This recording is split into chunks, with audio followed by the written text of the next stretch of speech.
예수 그리스도께서 이 땅에 오시면서 이 세상의 역사는 결정적으로 달라졌습니다. 그래서 말씀드렸다시피 이 세상의 역사가 기원 전과 기원 후로 그렇게 나누어지게 된 것이죠.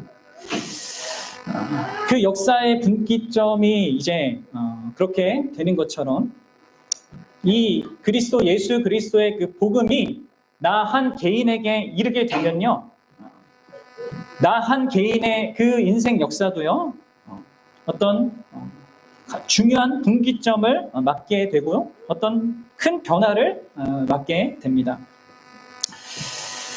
어떤 점에서 그렇게 되는 겁니까? 우리는 복음을 듣기 전에도 우리는 사랑하며 살았습니다. 그렇죠? 뭔가를 믿으며 살았습니다. 그리고 뭔가를 소망하면서 살았단 말이에요. 이 믿음과 사랑과 소망을 각자 나름의 어떤 대상을 향해서 가졌습니다. 사람은 이 믿음과 사랑과 소망 없이는 살 수 없잖아요. 그렇죠? 근데 이제 이 복음이 이르기 전에는, 복음이 나의 영혼에, 나의 전 존재에 이르기 전에는 이 내가 믿는 것, 내가 사랑하는 것, 내가 소망하는 것은 예수님과 관계가 없었단 말이에요. 그렇죠? 그런데 복음이 이르게 되면 어떻게 되는 거예요? 내가 믿고, 내가 사랑하고, 내가 소망하는 것이 다 예수 그리스도 그분 중심으로 바뀌고 재편된다고 했습니다.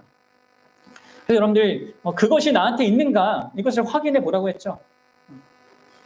이 크리스마스를 우리가 축하하고 또 기대하는 이 시즌에 우리가 다만 예수님께서 이 땅에 역사적으로 오신 그 사건뿐만 아니라 그 사실뿐만 아니라 이제 그 예수 그리스도의 복음이 나에게도 이른 그 사실, 그리고 그 결과 나의 삶에 드러날 수밖에 없는 그런 참된 변화가 있는지 우리가 좀 확인해 보고 또 그것을 좀 생각해 보는 게 좋을 것 같습니다. 그리고 여러분들 그런 변화를 자신 안에서 확인할 수 있는 자라면요, 여러분들은 그 예수 그리스도의 그 역사적인 탄생 그 사건이 그 2000년 전의 그 일이 다만 멀게 느껴지지 않을 것입니다. 그리고 성탄절은 아마 자기 생일보다 더 기쁨의 날이 되겠죠. 우리는 지난 시간에 이 복음이 우리에게 이르게 되게 된다면 우리에게 발견되는 첫 번째 열매가 무엇인가, 그것에 대해서 함께 살펴봤어요. 기억하십니까? 무엇이었습니까? 그리스도, 예수를 믿는 믿음이었습니다. 그렇죠? 우리는 이제 그 믿음이 어떤 특징을 갖는지에 대해서도 다뤄봤죠. 기억하세요? 첫째로 어떤 믿음입니까? 그리스도의 말씀, 하나님의 말씀이 참되고 신뢰할 만하다 하는 그것에 대한 확고한, 하나님의 말씀에 대한 확고한 믿음이 그 믿음에는 내포되어 있다고 했습니다. 근데 이 믿음은 사실 뭐 귀신이나 사탄도 가질 수 있는 정도의 그런 거잖아요. 그래서 다음에 이어지는 두 가지의 그 요소가 반드시 믿음에 포함되어야 한다고 했어요. 그게 뭐예요?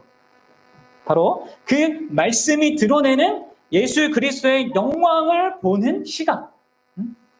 단순히 복음이 참이다, 진리다, 이것을 받아들이는 정도가 아니라 그 진리를 통하여서 드러나는 예수 그리스도의 그 영광, 그것을 보고 감격할 수 있는, 그것을 보고 기뻐할 수 있는 그 마음이죠. 그게 이제 참된 믿음에 내포된 사실입니다. 믿음이라고 할 때 단순히 어떤 사실에 대한 그 지식적인만 얘기하는 게 아니에요. 그 지식적인 어떤 사실을 보고 감각할 수 있는 거 있잖아요. 기뻐할 수 있는 거, 영광스럽게 느낄 수 있는 것.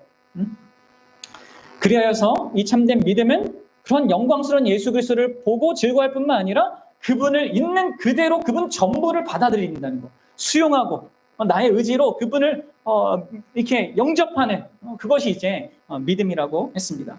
믿음에는 반드시 이 요소들이 있고요. 이 믿음으로 우리가 그리스도와 연합하고 그리고 그리스도와 함께 사는 인생이 되는 겁니다. 그래서 신자의 삶은 이제 믿으며 사는 건데 뭘 믿으며 사는 거예요? 날 믿으며 사는 것도 아니고 이 세상에 누구를 믿으며 사는 것도 아니고 뭐 대통령을 믿으며 사는 것도 아니고 뭘 믿으며 사는 것이 아니라 이제 예수 그리스도를 믿으며 사는, 그분을 기반으로 하고 그분을 힘입고 그분을 위해서 사는, 그게 예수님을 믿는 것이다 라고 했습니다. 그래서 믿음은 계속적인 것이고요. 뭐 과거에 한 번 믿고 끝나는 게 아니죠. 왜냐하면 예수 그리스도가 우리 믿음의 대상이신 그분이 계속 계시니까 계속적인 것이고 계속 자라가야 하는 것입니다. 자, 그러면 이제 오늘 우리가 두 번째 복음이 자신에게 이른 자에게 있게 되는 그 두 번째 열매를 함께 생각해 보고자 하는데요. 그 두 번째 열매가 뭡니까? 오늘 본문에서 뭐라고 얘기하고 있어요? 모든 성도에 대한 사랑입니다. 사랑 여러분, 자신 안에 이 열매가 있습니까? 모든 성도에 대한 사랑. 그것이 발견돼요? 그리고 그것이 자라가고 있습니까? 그럼 여기에서 이 사도 바울이 일단 그 사랑의 대상을 모든 성도라고 이렇게 특정 대상을 이렇게 정했습니다. 그 제한을 정했습니다. 근데 뭐 이 말은 이 기독교인이 교회만 사랑한다 이런 말은 아닙니다. 기독교인의 사랑은 언제나 인류 보편에게로 향하게 되어 있습니다. 왜냐하면 이제 기독교인은 세상 모든 사람들을 그들이 가진 어떤 외적 조건이 아니라 또 그들이 나에게 어떻게 하냐 거기에 따라서가 아니라 그들이 하나님이 창조한 하나님의 형상으로 지음받아야 된 그런 존귀한 존재이기에 또 내가 그렇게 사랑하는 것을 하나님께서 기뻐하기에 그렇게 누구나 사랑한단 말이에요. 사랑하고자 하죠. 그러나 그 사랑의 정도와 또 그 시작에 있어서는요. 그 사랑은 언제나 믿음의 가정 곧 교회로 속한 자들에게 보다 더 초점이 맞추어져 있는 것입니다. 우리가 일상에서도 우리가 이웃을 사랑해야 되지만 가정에 남편과 아내를 어쨌든 우선순위 해야 되는 것처럼 마찬가지입니다. 우리가 다른 누구를 사랑하더라도 교회를 먼저 사랑하는 것이 우선순위고 그 다음에 그 사랑이 확장되어서 내 뭐 직장이든 뭐 그런 것을 향하여서 내 이웃을 향하여서 나가야 되는 것이죠. 이런 것이 나한테 점점 자라가고 있는가, 나한테 또 있는가 이걸 보셔야 됩니다. 그리고 그게 명확합니까? 어떻습니까? 자, 오늘은 우리에게 이르게 된 이 복음이 어떻게 우리 안에 사랑을 창조하는지를 함께 생각해 보고요. 결론적으로 어떻게 우리가 교회를 또 결론적이자 적용적으로 사랑해야 하는가를 이렇게 생각해 보고자 합니다. 이를 위해서요. 먼저 이 사랑에 대한 정의를 좀 바르게 할 필요가 있겠죠. 우리가 지난번에 제가 거듭남에 대해서 하면서도 이걸 다루긴 했는데요. 다시 한번 사랑이 무엇인지 정의를 좀 해봅시다.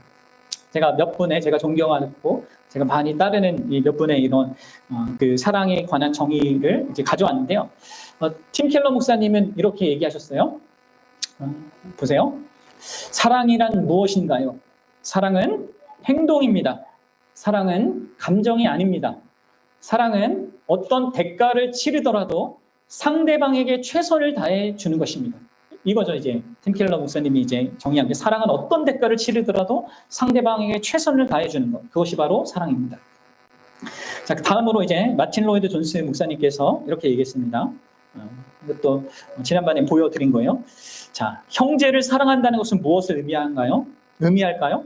가끔 저는 그것을 정의하는 가장 좋은 방법은 이것이라고 생각합니다. 이거죠, 뭐예요? 당신이 실제로 좋아하지 않는 사람들을 마치 좋아하는 것처럼 대하는 것이 바로 그들을 사랑하는 것입니다.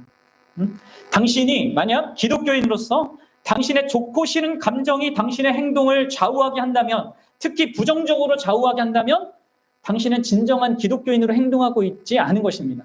기독교인들은 비록 그 사람을 좋아하지 않더라도 그것이 차이를 만들도록 내버려두지 않습니다. 기독교인들은 그 사람을 마치 좋아하는 것처럼 대하기 위해 특별히 노력합니다. 왜냐하면 그는 형제이기 때문입니다.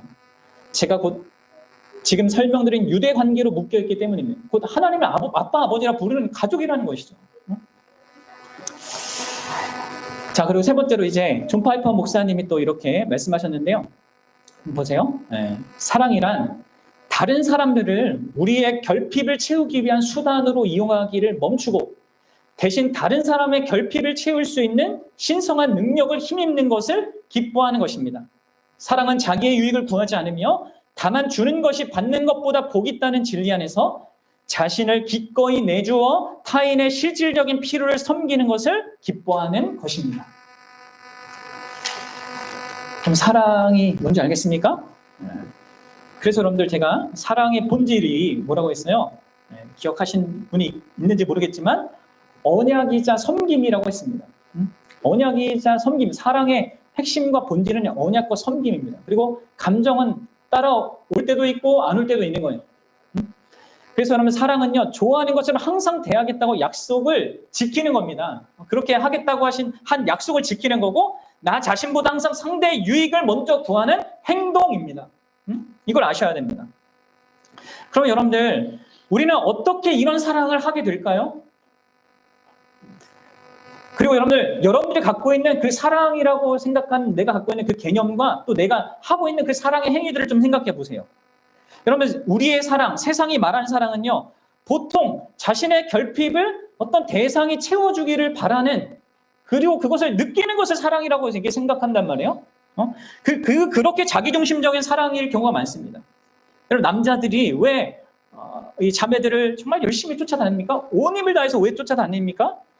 왜냐하면 저 여자가 나와 함께 해주면 내가 행복할 것 같아서 그렇게 열심히 따라다니는 거예요. 저 여자만 있으면 나는 행복할 것 같아. 이게 있어서 따라다니는 거예요. 또 한편 여자들은 저렇게 날 따라다니고 날 위해서 이것저것 이렇게 다 해주는 사람이라면 날 행복하게 해줄 수 있겠지 하면서 넘어가는 거죠. 근데 여러분들 결혼하고 보면 어때요? 알게 되죠. 남자들은 잡은 물고기에게 먹이를 안 주네? 뭐 이렇게 남자들도 이렇게 잡고 나서 이렇게 다 성취했으니까 이제 더 이상 뭐 안 해요. 더 이상 또. 그래서 진짜 여러분들이 사랑에 대해서 진짜 물어야 된다면 이걸 물어봐야 돼. 내가 진짜 사랑하는가 물어보려면 내가 저 대상을 진짜 행복하게 해주고자 하는가 이거를 확인해야 돼요. 자기 안에.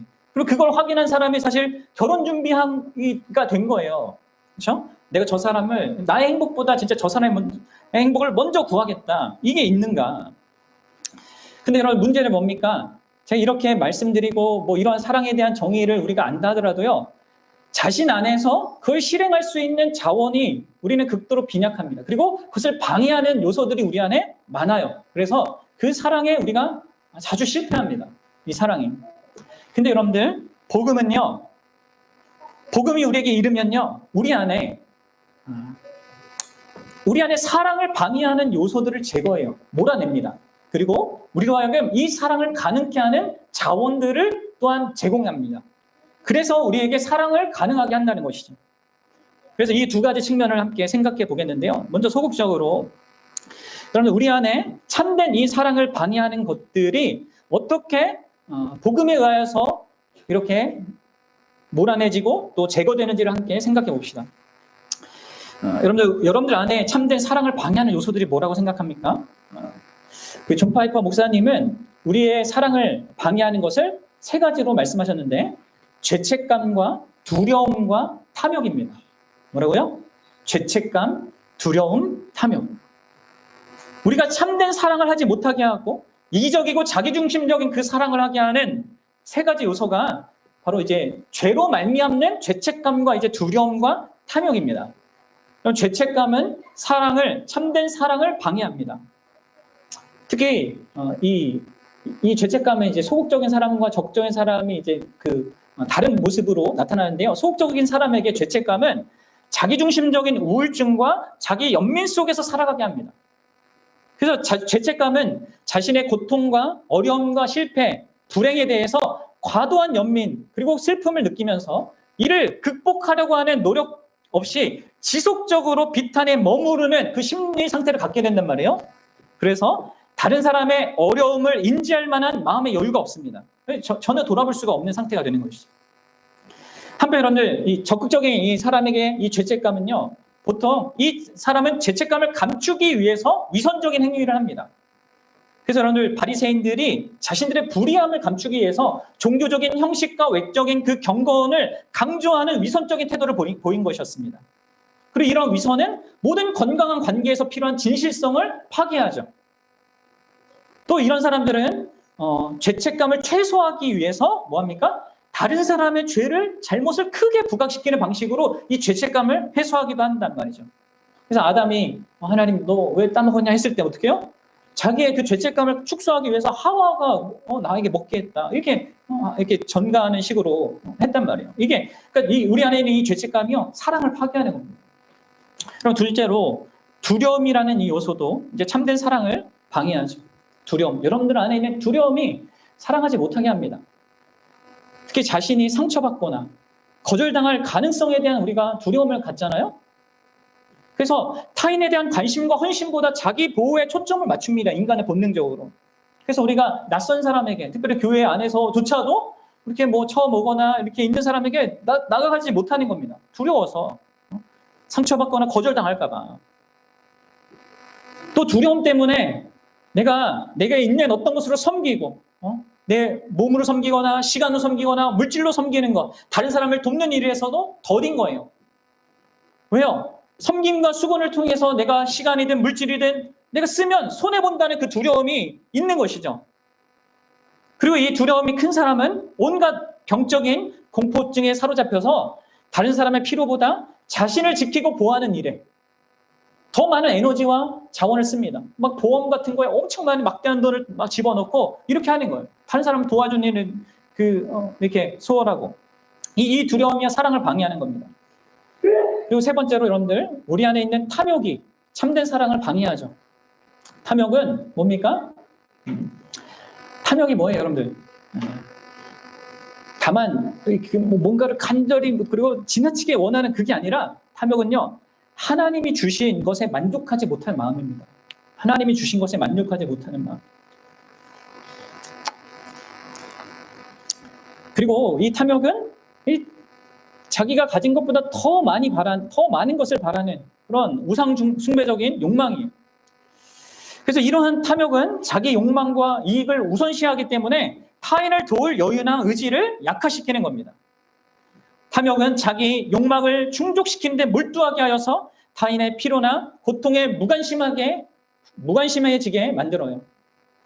더 나아가서 탐욕은 자신의 이익을 추구하기 때문에 그 과정에서 타인의 권리와 필요와 그런 것들을 무시하거나 침해하게도 만드는 것입니다. 그래서 이 탐욕 때문에 우리는 돈을 사용해도 뭔가 복음을 전하고 이웃을 돕고 교회를 섬기고 이런 곳에 자신의 물질과 자원을 사용하지 못하게 하고 오히려 그냥 자기 자신을 위해서만 사치스러운 무엇을 위해서만 세상적인 그 기쁨을 위해서만 돈을 쓰고 낭비하게 만듭니다. 자신의 재산이나 앞으로의 미래에 대한 걱정 때문에 타인의 필요를 돌보기 위해 베푸는 것이 대단히 어려운 상태. 앞서 말했지만 탐욕의 무서움은 타인을 사랑의 대상이 아니라 자신의 욕망을 충족시키기 위한 수단으로 바라보게 만든다는 것이죠. 그래서 여러분들 우리 안에 존재하는 이 자기중심적인 이 죄로 말미암아 갖게 되는 이 세 가지 요소가요 참된 사랑을 방해하는 겁니다. 죄책감과 이 탐욕과 두려움이요. 그럼 여러분들 복음이 어떻게 죄책감을 몰아냅니까? 예수 그리스도의 그 복음과 그 복음에 대한 믿음이 어떻게 우리 안에 있는 이 죄책감에 대한 해결책이 됩니까? 복음은 예수 그리스도 안에서 우리에게 영원한 죄사함과 불변하는 그 사랑과 한없는 그 베푸시는 하나님의 공급을 보장한단 말이에요. 그래서 이제 죄사함과 사랑과 이 한없는 공급을 보장하기 때문에 여러분 이게 죄책감과 두려움과 여러분들 욕망을 탐욕을 몰아냅니다. 먼저 여러분들 복음이 어떻게 죄책감을 몰아내는지 좀 생각해 봅시다. 복음이 뭘 가져다 준다고요? 죄사함의 은혜를 가져다 줘요. 복음은 그리스도의 죽음이 이제와 영원토록 우리의 죄로부터 용서해 주시고 또 더불어서 용서해 줄 뿐만 아니라 그리스도의 의로움을 덧입혀 준다는 것을 선언하는 놀랍고도 복된 소식 아닙니까? 그래서 여러분들 복음이 진짜 자신에게 이른 자는 타인을 사랑할 때 장애가 되는 이 죄책감으로부터 자유하게 되는 것입니다. 에베소서 1장 7절 말씀을 보면 이렇게 사도 바울이 얘기해요. 같이 읽어봅시다. 시작. 우리는 그리스도 안에서 그의 은혜의 풍성함을 따라 그의 피로 말미암아 속량 곧 죄 사함을 받았느니라. 네. 그리고 히브리서 10장 14절에도 이렇게 얘기해요. 예수가 거룩하게 된 자들을 한 번의 제사로 영원히 온전하게 하셨느니라. 그럼 이게 복음이기 때문에 죄책감으로부터 우리를 자유케 합니다. 여러분들 근데 여기서 이제 죄책감으로부터 자유케 된다는 것을 오해하면 안 됩니다. 죄책감이 사라지는 것이 아닙니다. 그렇죠? 죄로부터 자유케 된다는 것이 죄가 사라지는 것이 아닌 것처럼, 그렇죠? 죄로부터 자유케 되는 게 뭐예요? 죄가 있지만 죄의 지배를 받지 않게 되는 거, 죄를 거절하고 다룰 수 있고 심지어 죽일 수 있는 그것이 이제 자유케 된다는 의미잖아요. 마찬가지로 여러분들 죄책감으로부터 자유케 된다는 것은 이제 예수 그리스도의 십자가 복음을 통해서 그 죄책감을 바르게 다루게 된다는 거예요. 바르게 다룬다는 것이죠. 따라서 여러분들 죄를 짓고도 나는 죄책감을 전혀 느끼지 않게 된다는 거. 이제 종종 이제 구원파에서 그런 얘기를 한단 말이에요. 잘못된 이단에서 이게 전혀 기독교가 아닌 것입니다. 밀양에 나오는 그 범죄자처럼 나는 하나님께 용서받았기 때문에 나는 타인에게 잘못한 것에 대해서 죄책감 느끼지 않는다. 자유하다. 이건 기독교 주장이 아닙니다. 그렇죠? 죄책감으로부터 여러분 자유하다는 의미는요. 정상적으로 죄책감을 느낀다는 거예요. 이해한다는 겁니다. 이해한다는. 아니 객관적으로 죄책감을 인지한다는 겁니다. 왜요, 여러분들? 십자가를 보십시오. 십자가를 통해서 나의 죄를 본다면요. 죄 없는 예수 그리스도께서 십자가에서 자기 생명 전부를 희생해야 할 만큼 내 죄는 내가 주관적으로 죄책감이라고 하는 그 주관적인 감정으로 느끼는 것보다 객관적으로 수천 배, 수만 배, 수억 배 큰 것입니다. 그 객관적인 죄책의 크기가. 따라서 여러분들 이러한 사실만을 확인해도 이 자기중심적이고 자기의 기준에서 갖는 이 죄책감이 만들어내는 이 기만을 우리가 극복할 수 있단 말이에요. 복음은 그 어떤 우리의 외적 노력과 행위도 우리의 본질적인 이 죄책감 느끼는 거 말고 죄책 있잖아요. 그 잘못한 범죄다라고 하는 그 책임 있잖아요. 그것을 결코 감출 수 없다는 것을 인정하게 해준단 말이에요. 그렇기 때문에 더불어 이 복음은 우리 자신의 이 죄책감을 최소화하기 위해서 타인의 잘못을 부각시키고자 하는 그것이 쓸모없다는 것을 보여준단 말이에요. 오직 나는 죄 없는 예수 그리스도께서 나를 위해 죽어야 할 만큼 큰 죄인이라는 것을 기꺼이 인정하게 해주는 거, 이게 복음이란 말이에요. 더불어서 이 복음은 우리가 이렇게 내가 생각하는 것보다 큰 죄인이지만 또 내가 나를 생각하는 것보다 놀라운 사랑과 용서와 그 은혜를 받고 있다는 것도 동시에 보여주잖아요. 그렇죠? 나는 죄인이 맞고 지옥의 심판을 받아 마땅한 존재이지만 복음은 뭡니까? 그런 나를 하나님이 이처럼 사랑하사 아들까지 주시는 그러한 사랑으로 나를 용서해 주시고 그러한 나를 영원한 사랑의 대상으로 삼아주신다는 것을 선언한단 말이에요. 그래서 여러분들 복음이 이르게 되면 그 사람은 죄책감으로 인해 지속적으로 비탄에 머무는 그 심리적인 그 상태에서 벗어나게 되는 겁니다. 자기의 죄됨과 연약함을 있는 그대로 인정하면서도 자기가 느끼는 것보다 더 기꺼운 그 심각한 죄인임을 기꺼이 고백할 수 있는 것이죠. 그러면서도 동시에 내가 하나님의 용서를 받고 사랑을 받는 자다라는 그런 그 객관적인 진리로 나를 보게 되는 거예요. 그래서 위선적인 태도나 남의 잘못을 더 크게 보려는 그 죄악된 태도로부터 여러분들 이 복음은 우리를 자유케 하는 겁니다. 그 죄책감을 우리 안에서 이렇게 몰아내는 것이죠. 거짓된, 잘못된. 그럼 두 번째로 복음에 대한 믿음은요. 타인을 사랑하는 데 방해되는 이 두려움으로부터도 우리를 또한 해방시킵니다. 요한일서 4장 18절을 함께 읽어봅시다. 요한일서 4장 18절 시작. 사랑 안에 두려움이 없고 온전한 사랑이 두려움을 내쫓나니 두려움에는 형벌이 있음이라 두려워하는 자는 사랑 안에서 온전히 이루지 못하였느니라. 복음은 우리에게 온전한 사랑, 완전한 사랑을 가져다 주죠. 하나님의 사랑, 그 영원한 사랑, 순전한 사랑, 자기 자신으로부터 기인한 사랑, 우리의 어떠한 것에 근거하지 않는 그 사랑이 우리에게 주어지고 그 사랑은 우리 안에 두려움을 내쫓습니다. 그리고 여러분들 여기서 우리는 사랑의 반대가 뭐예요? 미움이 아니라 뭐라는 것을 봅니까? 사랑의 반대는 두려움이라는 것을 봅니다. 곧 그 두려움은 이제 자기를 지키려고, 자기를 보호하려고 하는 것이라고 이해할 수 있는데 이런 자기를 나 스스로 보호하고자 하는 그 마음, 그리고 그거에 대한 자기가 손해보고 어려움에 처하고 뭐 죽을까봐 이렇게 걱정하는 그 자기 보호 속에 갖는 이 두려움 있잖아요. 그걸 갖는 게 사랑을 못하게 하는 거거든요. 사랑의 반대거든요. 생각해 보세요, 여러분들. 여러분들이 진짜 누군가를 사랑하면요, 자신을 보호할 수 없습니다. 응? 어떤 누구고 여러분들 누군가를 진짜 사랑하잖아요? 그것은 나를 희생하지 않고는 불가능한 것입니다.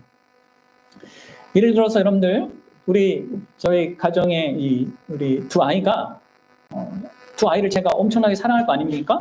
근데 그 두 아이 중에 한 아이가 물에 빠졌다. 그리고 거기서 허우적거린다. 이런 일이 발생했다면 어떻게 되겠습니까?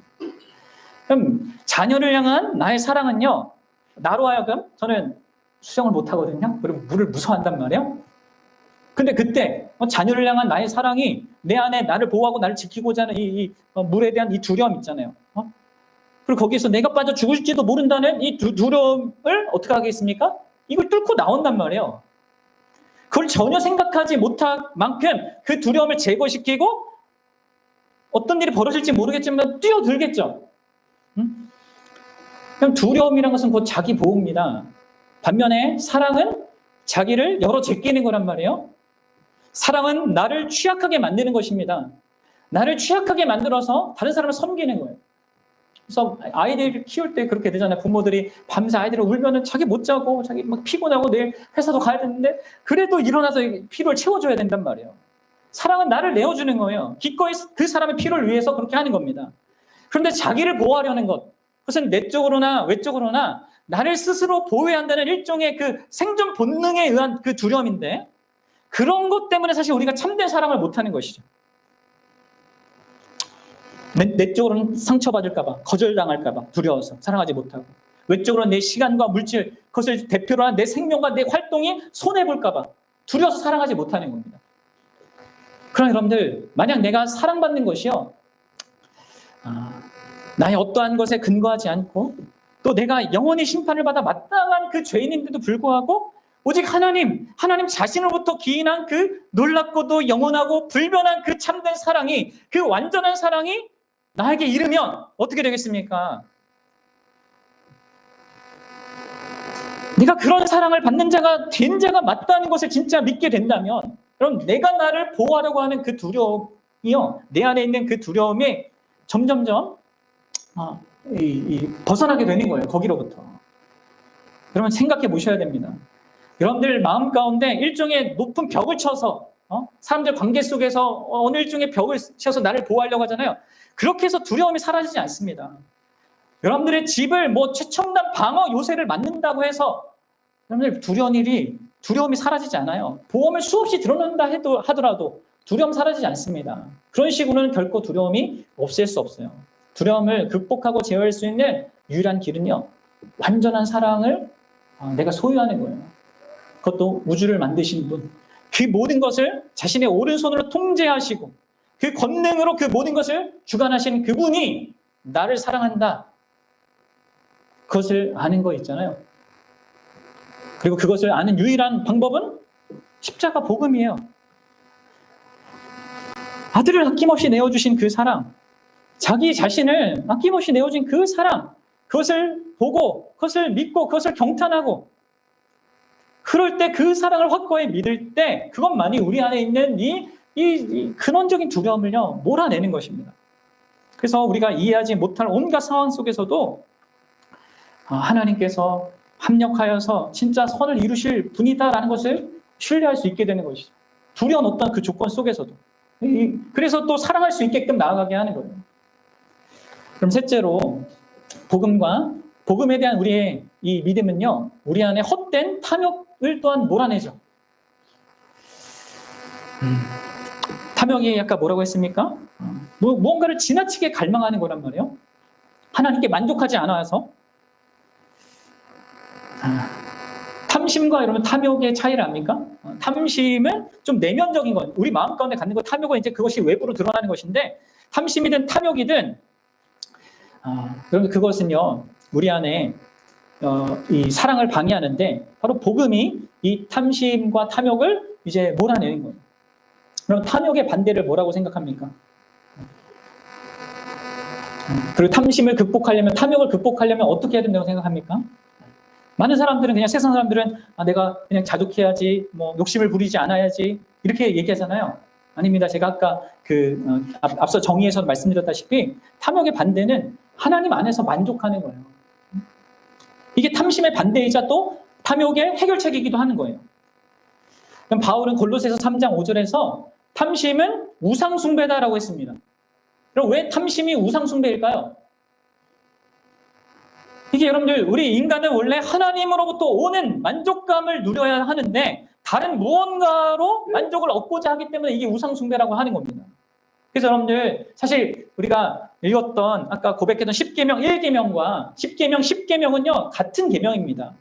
너는 나 외에는 다른 신들을 내게 있게 하지 말라라, 내 이웃의 집을 탐내지 말라는 동일한 것입니다. 여러분들이 하나님 외에 다른 헛된 신을 추구하게 되면요 끊임없이 탐하게 되어 있습니다. 왜요? 그것은 만족을 주지 못하거든요.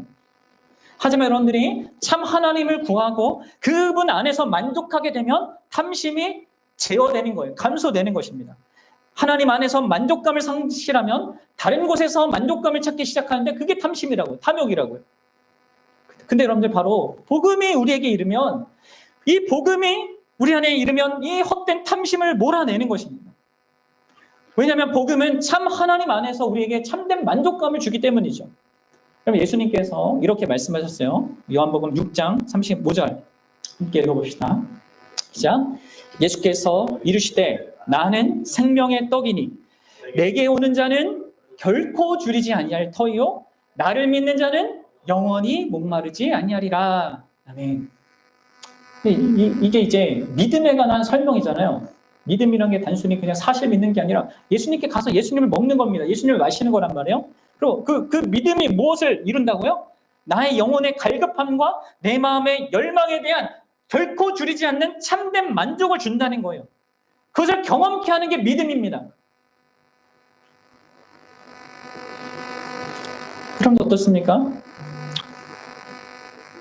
그리스도께서 나의 모든 피로와 나의 열망을 만족시켜 주실 것을 믿고 신뢰하고 그것을 경험하며 삽니까? 그게 이제 복음의 이른 자가 경험하게 되는 거죠. 뭐 처음에는 그것이 뭐 얕을 수는 있어도 계속 그것이 풍성해지는 걸 경험해야죠. 정상적이라면. 그리고 왜 그럴 수밖에 없어요? 그러한 만족하고 풍족한 그 우리의 영적인 상태와 우리의 앞으로의 모든 인생의 국면과 영원한 나라에서 그 모든 것까지 그분이 보장하셨단 말이에요. 어떻게 해요? 이렇게 하죠. 고린도후서 8장 9절에서 사도 바울이 이렇게 얘기합니다. 함께 읽어봅시다. 시작. 우리 주 예수 그리스도의 은혜를 너희가 알거니와 부요하신 이로써 너희를 위하여 가난하게 되심은 그의 가난함으로 말미암아 너희를 부요하게 하려 하심이라. 여러분들, 성자이신 하나님 예수 그리스도께서 그 무한한 부를 가지고 계셨던 그분께서 그분이 우리를 부요케 하시려고 그 부를 버리셨습니다. 그리고 그분은 우리를 보배롭게 하기 위해서 우리에게 자신에게 속한 그 모든 부요함을 갖게 하기 위해서 그렇게 하늘의 모든 보화를 버리고 이 땅에 오셨단 말이에요. 그리고 그 십자가로 말미암아 우리에게 자신의 모든 부를 쏟아 부어 주십니다. 자신에게 있는 모든 것, 에베소서의 표현으로 하면 하늘의 신령한 복들, 그것을 주신단 말이에요. 이제 오후에 그 하늘의 신령한 복에 대해서 다루겠지만 뿐만 아니라 그분은요 그냥 그 자신에게 속한 그 모든 부유한 것뿐만 아니라 자기 자신을 주셔요. 우리 자신을 자신과 연합시킨단 말이에요. 성령을 통하여서. 그래서 내 살을 먹어라, 내 피를 먹어라, 이렇게 새 언약으로 우리를 묶으신단 말이에요. 따라서 여러분들, 우리는 예수 그리스도 안에서 이 탐심으로부터 자유로울 수 있는 것입니다. 그분이 날 돌보고 그분이 나를 안전하게 지켜주시고 그분이 나에게 약속하신 것이 분명하다. 이것을 우리는 십자가로 명확하게 볼 수 있는 것입니다. 그래서 더 이상 다른 사람의 부유함을 시기할 필요도 없고 이 세상의 헛된 부유함을 쫓아서 내가 살아갈 필요도 없습니다. 예수님은 돈으로 얻을 수 없는 그 신분과 자격과 그 삶을 부여하시죠, 우리한테. 그래서 여러분들, 우리가 이 복음이 우리에게 제공하는 이 예수 그리스도께서 우리를 하신 그 모든 일에 대한 참된 믿음은요, 우리 안에 탐심과 탐욕을 계속해서 몰아내는 거예요. 보세요, 여러분들. 복음이 말하는 사실, 온 우주의 창조자이자 통치자이신 그 하나님께서 날 영원토록 용서하시고 날 영원토록 사랑하시며 날 영원토록 만족해 하신다는 그 사실과 그 사실에 대한 믿음과 그것에 대한 경험이 우리로 하여금 참된 사랑으로 나아가는 그 길의 장애가 되는 이 죄책감과 두려움과 탐욕을 몰아내는 것입니다. 그래서 사랑을 할 수 있게 되는 거죠. 뿐만 아니라 여러분들 이제 적극적인 측면에서 복음은요, 우리로 하여금 참된 사랑으로 나아가게 하는 자원을 또 제공해요. 어떤 자원을 제공할까요? 여기서 세 가지 요소를 이 자원을 제공한다고 할 수 있는데, 뭐냐면 사랑의 본성, 그리고 사랑의 동기, 그리고 사랑의 보온을 제공합니다. 아까 말씀드렸다시피 사랑은요, 사람들을 나의 결핍을 채우기 위한 수단으로 이용하는 것을 멈추는 것이고, 더 나아가 하나님의 용서와 사랑과 그 공급하심을 힘입어서 다른 사람의 결핍을 채워주는 것이에요. 그렇죠? 그게 사랑하는 것입니다. 그것을 기뻐하는 것이 사랑입니까? 사랑입니다. 근데 어떻게 그게 가능하다고요? 복음이 우리에게 이르면요, 가장 근원적으로 그 복음을 믿는 자는요, 하나님의 사랑이라는 본성을 부여받게 됩니다. 자, 요한일서 4장 7절과 8절입니다. 같이 읽어봅시다. 시작. 사랑하는 자들아, 우리가 서로 사랑하자. 사랑은 하나님께 속한 것이니 사랑하는 자마다 하나님으로부터 나서 하나님을 알고, 사랑하지 아니하는 자는 하나님을 알지 못하니 이는 하나님은 사랑이심이니라. 네. 하나님은 사랑이고요, 사랑은 하나님께 속한 겁니다. 그리고 사랑하는 자마다 어디에서부터 난 자라고요? 하나님께로부터 난 자입니다. 하나님께로부터 나음을 받았기 때문에 사랑할 수 있다는 것이죠. 하나님께로부터 났다는 게 뭐예요? 그분의 본성의 어떠함을 내가 공유하게 됐다는 거예요. 그리고 그것이 뭡니까? 사랑입니다. 하나님이 사랑이니까. 그러면 이전에 제가 이 거듭난 자에게 반드시 있게 되는 이 사랑에 대해서 설명하면서 이걸 설명한 겁니다. 거듭나면 우리가 하나님의 생명을 받는 거고, 하나님의 생명의 그 핵심이 사랑이기 때문에 우리가 거듭날 때 그 본성이 우리의 일부가 되는 거예요. 그래서 11절을 보면 이렇게 말하죠.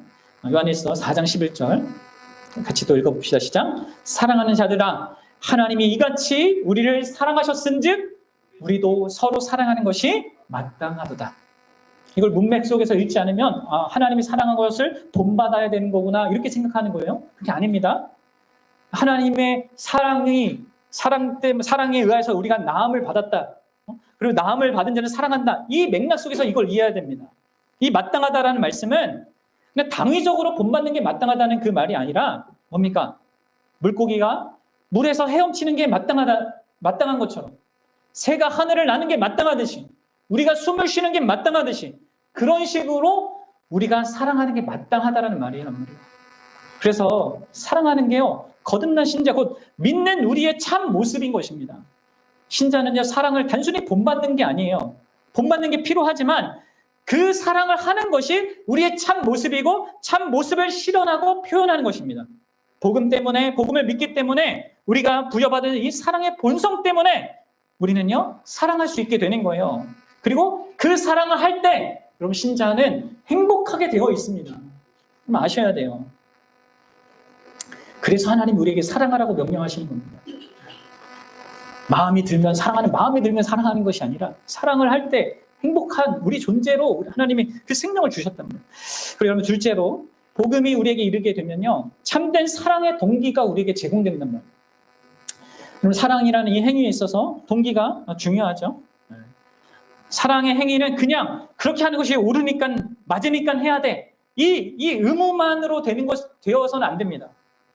또 사랑의 행위를 내가 이렇게 하면, 이만큼 하면 이 사람이 나에게 이런 걸 주겠지, 아니면 하나님이 축복해 주시겠지, 이런 식으로 또 이렇게 동기가 가면 안 되겠죠.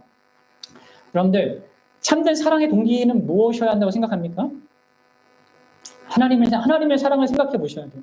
여러분, 참된 사랑의 동기는요, 자신의 충만한 기쁨을, 자신의 충만함을 나누는 것입니다. 그것을 기뻐하는 것입니다. 그래서 여러분들, 사도 바울은 사랑은 자기의 유익을 구하지 않는다라고 이렇게 말했습니다. 제가 하나님의 사랑을 생각해 보라고 했죠. 여러분들, 하나님이 우리를 사랑하시는 그 동기가 뭘까요? 자기가 뭐가 부족해서 우리를 사랑하시겠습니까? 하나님 자기에게 있는 충만한 기쁨을 나누시고자 하시는 것입니다. 하나님의 사랑은 자신의 충만함이 하나님의 삼위 하나님 사이에서 누리는 그 사랑의 충만함이 흘러 넘치는 것으로 주어지는 것입니다. 이것은 마치 우리가 더 쉽게 얘기하면 어떤 노래를 막 진짜 좋아하고 막 흥얼거리고 기뻐하면 사랑하게 되고 좋아하게 되면 그걸 자연스럽게 타인에게 알리고 싶고 그래서 함께 누리고 싶은 것 있잖아요. 그것과 유사한 것입니다. 그래서 복음이 우리에게 이러한 참된 동기를 제공하는 겁니다. 하나님의 그 완전한 사랑이 우리에게 흘러 넘쳐서 그 충만함이 흘러 넘치는 사랑으로 사랑할 수 있게 되는 것이죠. 그 사랑이 우리 안에 이 사랑에 방해가 되는 죄책감과 두려움과 탐욕 이것을 다 몰아내고 그 풍성한 그 하나님의 사랑을 받는 나로서 살게 하기 때문에 타인을 사랑하게끔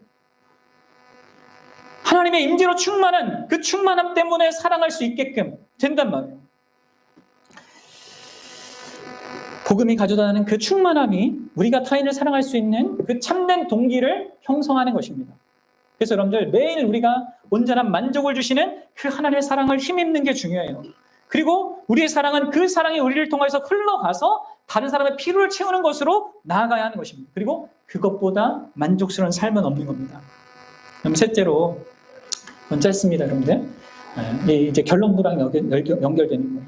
복음은요, 참된 사랑을요, 또 어떻게 실천해야 할지 하는 이 부분에 있어서도 최고의 본을 제시해줘요. 그렇죠? 최고의 본이 누구예요? 네, 바로 우리 주 예수 그리스도이십니다. 여러분들, 이처럼 복음이 우리에게 이르면요, 우리에게는 우리의 사랑을 방해하는 이 죄책감과 두려움과 탐욕이 몰아져지게 되고 우리 안에 사랑의 본성과 참된 사랑의 동기와 사랑의 보온을 소유하게 된단 말이에요. 그래서 이 복음이 이르러서 이 믿음을 소유한 모든 신자는 반드시 사랑으로 나아가게 되어 있습니다. 여러분들, 사랑하는 것은요, 구원의 과정에서 필수적인 부분입니다. 서로 사랑하는 것은 선택적인 사항이 아닙니다. 그 누구도 나는 교회를 사랑하는 것과 없이 상관없이 믿음으로 구원받는다 이렇게 말할 수 없고 말해서도 안 됩니다. 여러분들, 왜냐하면 우리가 받는 우리를 구원하는 오직 유일한 그 수단인 이 믿음, 오직 믿음은요, 사랑으로서 역사하는 믿음입니다. 우리가 갈라디아서 5장 6절에서 봤듯이 구원하는 믿음은 언제나 사랑을 일으키고 사랑은 진정한 믿음의 증거를 드러내는 것입니다. 그래서 여러분들, 결론적으로 그러면 우리가 구체적으로 어떤 사랑의 행위로 서로 사랑해야 할까? 이제 예수님이 우리의 본이 된다고 했는데 그것을 정적으로 생각해 봅시다. 우리가 교회를 어떻게 사랑해야 되고 그 사랑의 모습을 우리 교회 안에서 어떻게 더 가져가야 되는지 이 부분에 있어서 자신에게 열매도 있어야 되고 잘하는 것이 있어야 되는 것을 염두에 두고 여러분들 한번 생각해 보십시오. 일단 이 적용적인 이 내용을 한마디로 하면 이겁니다. 예수님이 사랑하는 그 방식대로 우리가 서로 사랑하는 거예요. 그럼 여러분들 다양하게 그걸 말할 수 있겠지만 저는 두 가지로 간단하게 말하고 싶습니다. 하나는요, 여러분 옆에 있는 그 교회를 사랑하는 최고의 방법은요, 그것은 예수님처럼 여러분이 하나님과 예수님을 자기 생명 다해 사랑하는 겁니다. 일단 여러분들, 이것이 여러분들이 옆에 있는 사람을, 옆에 있는 내 남편을, 아내를, 자녀를, 그리고 이웃을 최고로 사랑하는, 그리고 무엇보다 교회를 사랑하는 가장 중요한 방식입니다. 근원적이고 기초적인 방식이라고 저는 믿습니다. 직접적으로 내가 어떤 필요를 채우는 그 일, 그게 이제 있어야 되지만 그 전에 여러분들, 우리 각 사람은 무엇보다도 또 누구보다도 자기 자신이 하나님을, 예수 그리스도를 자기 전 존재로, 전 인격으로 힘을 다해서, 뜻을 다해서, 생명 다해 사랑해야 합니다. 더 구체적으로 말하자면 여러분들은 모든 예배와 모든 교회 공동체 모임을 소중히 여기고 정말 열심히 참여해야 됩니다. 그리고 여러분들의 일상에서 하나님과 교제하는 그 묵상의 시간, 기도하는 시간, 이것을 삶의 최우선을 둬야 됩니다. 내 밥 먹는 것보다, 내 바쁜 일보다, 그 모든 일보다 이것을 우선순위에 둬야 돼요. 이것은 자신이 참된 사랑을 할 수 있는 그 자원을 공급받는 길이기도 하고요. 내가 진짜 내 옆에 있는 특별히 교회를, 가정을, 이웃을 사랑하는 최고의 근원적인 길이기도 합니다. 정말 소중하고 가치 있고 존귀한 분이 누구인가를 알게 해주는 거, 이것을 통하여서 내 옆에 있는 사람들한테 내가 가장 소중한 분은 하나님이다. 그것을 보여주는 게 그들을 사랑하는 거라는 거죠. 여러분들, 예수님이 우리를 어떠함에도 불구하고 끝까지 우리를 사랑하신 그 사랑의 가장 근원적인 기반도 그것이라는 거죠. 예수님이 우리를 죽으신 그 모든 구원의 일은요, 그분이 하나님을 열렬히 사랑했기 때문이에요. 모든 순간 하나님을 최우선순위에 자기 삶에 두셨기 때문입니다. 그래서 여러분들이 교회를 사랑하고자 한다면, 진짜 우리에게 주신 그 사랑을 사랑하고자 한다면, 여러분들은 예수님이 하신 그 방식대로 정말 하나님을, 예수 그리스도를 정말 온 마음과 뜻과 힘을 다해서 사랑하되, 저 사람은 진짜 예수님을 사랑하는 사람이구나, 이게 알 수 있을 정도로, 교회가 그렇게 볼 수 있을 정도로, 내 자녀들이 그렇게 볼 수 있을 정도로, 내 남편이, 아내가 볼 수 있을 정도로 그렇게 하셔야 됩니다. 그리고 그것은요, 사실 내가 믿는 자가 맞다면 당연한 소망이고요, 당연한 모습이죠. 그렇죠? 그리고 여러분들, 이제 둘째로, 우리는 예수님처럼 매우 실제적인 희생을 치러서 다른 사람의 필요를, 우리 교회 지체의 필요를 채우고자 해야 합니다. 사도 요한은 이렇게 말했어요. 요한 1서 3장 16절 같이 읽어보겠습니다. 시작. 그가 우리를 위하여 목숨을 버리셨으니 우리가 이로써 사랑을 알고 우리도 형제들을 위하여 목숨을 버리는 것이 마땅하도다. 여러분, 저는 여러분들에게 요구합니다. 여러분들 교회를 위해서 옆에 있는 사람들 한번 보세요. 부부를 보지 마시고, 부부도 교회니까, 네. 서로 보시고, 여러분들 서로가 목숨을 서로를 위해서 희생해야 됩니다. 자, 그러면 목숨을 버리는 제가 3가지 방법을 아주 간략하게 말씀드리겠습니다. 나머지는 여러분들이 이제 더 깊이 생각해서 적용하세요. 그럼 목숨을 버리는 첫 번째 방법은요, 여러분들의 소유를 나누는 것입니다. 사도 요한은 이 세상에, 다른 구절에서 이 세상의 재물을 가지고 형제의 궁핍함을 보고도 도와줄 마음을 닫으면 하나님의 사랑이 어찌 그 속에 거하겠느냐라고 말했습니다. 그럼 여러분들, 도울 기회가 생겼다 하면요, 여러분들의 재물로 지체를 섬기십시오. 제가 앞서 교회 소식 전하면서도 했는데, 어떤 섬김의 어떤 기회가 딱 생겼다 그러면 여러분들 적극적으로 하셔야 됩니다. 뭐 1,000원이라도 10,000원이라도 내가 할 수 있는 만큼 자기를 희생하셔야 됩니다. 그냥 누가 하겠지, 뭐 나는 뭐 이렇게 하지 마시고 그거 하십시오. 자, 더불어 서로를 위해 목숨을 버리는 두 번째 길은요, 뭡니까? 자신의 시간을 드리는 겁니다. 그래서 여러분들 시간을 내서 지체를 만나십시오. 또 여러분들 지체를 위해서 기도하셔야 됩니다. 특히 여러분들 기도하셔야 됩니다. 기도는 쉽지 않은 일입니다. 기도는 에너지와 시간 써야 되는 거예요. 내 필요가 아닌 다른 사람의 필요를 생각하면서 기도하는 것은 더 힘듭니다. 이러한 사랑의 수고가 필요합니다. 예수님이 이걸 하셨어요. 우리를 위해서 그분이 기도하셨고 지금도 기도하고 계신단 말이에요. 우리도 이렇게 서로를 위해서 시간을 내서 기도해야 됩니다. 이것이 목숨을 버리는 거예요. 그리고 이 기도를 통해서 하나님께서 우리 지체의 삶에 선하신 뜻을 이루시는 걸 믿고 그렇게 하셔야 됩니다. 그리고 마지막 3번째로 여러분들 서로를 위해서 목숨을 버리는 방법 중 하나가 바로 지체의 죄를 예수님의 이름으로 용서하는 것입니다. 그래서 지체가 그 죄의 짐에서부터 벗어날 수 있게 해주는 거예요. 여러분, 우리는 예수를 믿어 의인의 신분을 가졌지만 여전히 죄인의 상태를 가진 조건에서 살아가죠. 그리고 그런 우리들이 교회로 모입니다. 그리고 우리 서로는 너무 다 다른 존재들이에요. 각자만의 개성을 가진 자입니다. 우리 각 사람은 이 우주와 역사 가운데 유일무이한 그런 인간 존재란 말이에요. 그렇기 때문에 이 안에는 온갖 부딪힘과 오해, 그리고 죄로 말미암은 상처가 서로 때문에 생길 수 있습니다. 지금은 좀 괜찮은 것처럼 우리가 하고 있지만 또 함께 살다 보면, 그렇죠? 네, 그럴 수 있어요.